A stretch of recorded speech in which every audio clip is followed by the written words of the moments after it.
Hi எல்லோருக்கும் வணக்கம். Bigg Boss season 8 Tamil. So அந்த வீடியோவில் நம்ம விஷாலோடைய கேம் பிளே அப்படிங்கிறது ஒரு பக்கம் வந்து பார்த்தீங்கன்னா நமக்கு நிறைய மாற்று கருத்து இருந்துச்சு. நிறைய விஷாலுடைய ரசிகைகள் வந்து பார்த்தீங்கன்னா நம்ம சேனலில் வந்துட்டு எதை நீங்கள் இப்படி பேசுகிறீங்க, அவன் பொண்ணுங்கிட்ட பேசினாலே வந்து காதல் தானா, லவ் தானா, ஏன் இப்படி வந்து பேசிகிட்டு இருக்கீங்க அப்படின்ற மாதிரிலாம் ஏகப்பட்ட விஷயங்கள் வந்து சொல்லிட்டு இருந்தாங்க.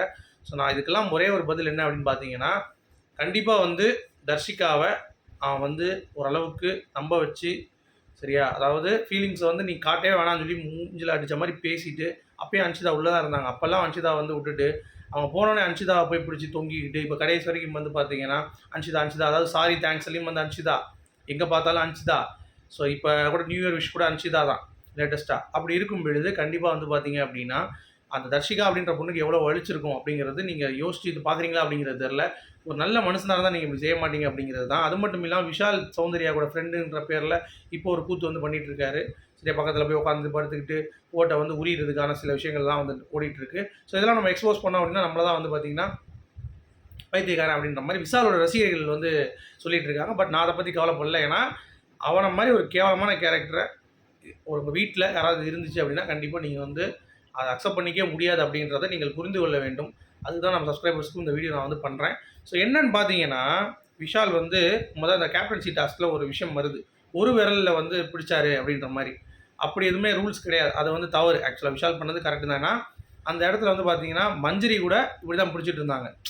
ஸோ அப்படி பிடிச்சா அது ஒர்க் அவுட் ஆகுது, சும்மாலாம் கிடையாது. அந்த ஒருத்த விரலில் பிடிக்கிறதுங்கிறது சாதாரண விஷயம் கிடையாது. இவ்வளோ நேரம் இப்படி பிடிச்சி நிற்கிறது அப்படிங்கிறது.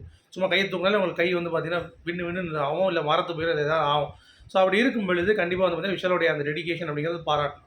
அதுக்கடுத்து இந்த அருணும் வந்து சீட் பண்ணுறதுல பிஎஸ்டி வாங்கிடுவாங்க போல தெரியுது. ஏன்னா ஏற்கனவே நம்ம அந்த கண்ணை மூடிட்டு போன டாஸ்க்கில் சீட் பண்ணியிருந்தாங்கன்னு சொல்லியிருந்தோம்.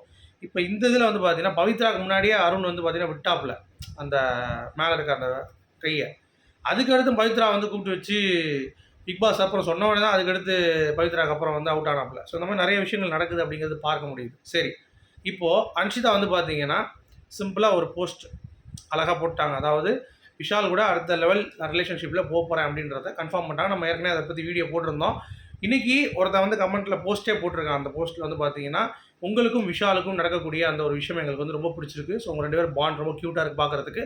நீங்கள் பிக் பாஸ் முடிஞ்சவங்க கூட 2 பேரும் வந்து பார்த்தீங்கன்னா நல்லா பேசி பழகிக்கோங்க. எங்களுக்கு அது ரொம்ப ரொம்ப பிடிச்சிருக்கு, நாங்கள் பார்க்குறதுக்கும் நல்லாயிருக்கு. ஸோ உங்களுக்கும் அது செட் ஆகும்னு சொல்லி அவங்க போட்டிருந்தாங்க.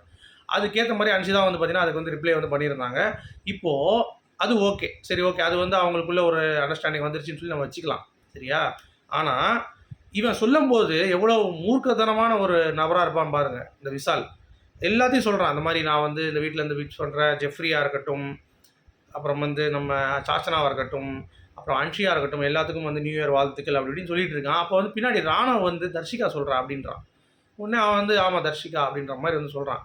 ஸோ நான் என்ன சொல்கிறேன்னா, ஒரு ஃப்ரெண்டாக நீ பார்த்தேன்னு வச்சுக்கோ, நீ அவளுக்கு தான் ஃபீலிங்ஸ் இருக்குது, ரைட்டு. அப்போ உனக்கு ஃபீலிங்ஸ் இல்லை அப்போ மூடிக்கிட்டு அவள் பின்னாடி எப்படி நடந்து போயிட்டு நீ காட்டுடா, நான் உனக்கு இல்லைனாலும் பரவாயில்ல, உங்க கூட ஃப்ரெண்டாக இருப்பேன் அப்படின்லாம் எதுக்கு நீ வந்து ப்ராமிஸ் பண்ணுற? அப்போ அதையாச்சும் நீ செய்யணும்ல. அப்போ அப்படி நீ உண்மையிலே நினச்சிருந்தேன்னா, நான் உன்னை ஹர்ட் பண்ண மாட்டேன் அப்படின்னு சொல்லி நினச்சிருந்தேன்னா, இந்நேரம் வந்து ஒரு நியூ இயர் விஷயத்துக்கு வந்து நீ சொல்லியிருக்கலாம்ல. இதுக்கு தான் வந்து பார்த்தீங்கன்னா தர்ஷிகா போஸ்ட் போய் செக் பண்ணி பார்த்தோம் அப்படின்னா, தர்ஷிகா வந்து ஆங்கிரியாக ஒரு பேடு ஒரு இது மாதிரி ஸ்மைலி போட்டு இந்த மாதிரி நிறைய பேர் வந்து பார்த்தீங்கன்னா இந்த காலத்தில் இப்படி தான் வந்து ஒரு ரியாக்ட் பண்ணிகிட்டு இருக்காங்க அப்படின்ற மாதிரி இப்போ இருக்க ஒரு இப்போ நடந்துட்டு இருக்கிற இந்த நிகழ்வுகளுக்கு ஏற்ற மாதிரியே ஒரு போஸ்ட். சரியா? அதாவது அவங்க ஃபீலிங்ஸ் உண்மையாக இருக்காங்க, அவங்கள தான் வந்து மதிக்கலை யாருமே அப்படின்ற மாதிரி சொல்ல முடியல. அந்த பொண்ணு வந்து ரொம்ப ஹர்ட் ஆகி ஒரு ஸ்மைலி போடுது. அதெல்லாம் வந்து பார்க்குறப்ப நமக்கு வந்து பார்த்திங்கன்னா வேதனையாக இருக்குது. ஏன் அதை முதல்லே இவன் சொல்லலை அப்படின்றது தான் இருக்கா. ஸோ அது ரொம்ப கஷ்டமாக இருக்குங்க நிஜமாகவே. இப்போ நீங்கள் யோசிச்சு பாருங்களேன், இப்போ திருப்பி இதை பார்க்கும்போது கண்டிப்பாக பார்ப்பாங்க விஷால் எப்படி இருக்கான்னு பார்க்குறப்ப.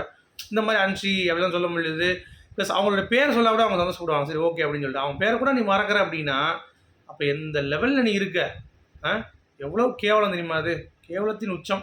நீங்கள் என்ன நினைக்கிறீங்க அப்படிங்கிறத கண்டிப்பாக சொல்லுங்கள். மீண்டும் அடுத்த சந்திப்போம். அது வரைக்கும்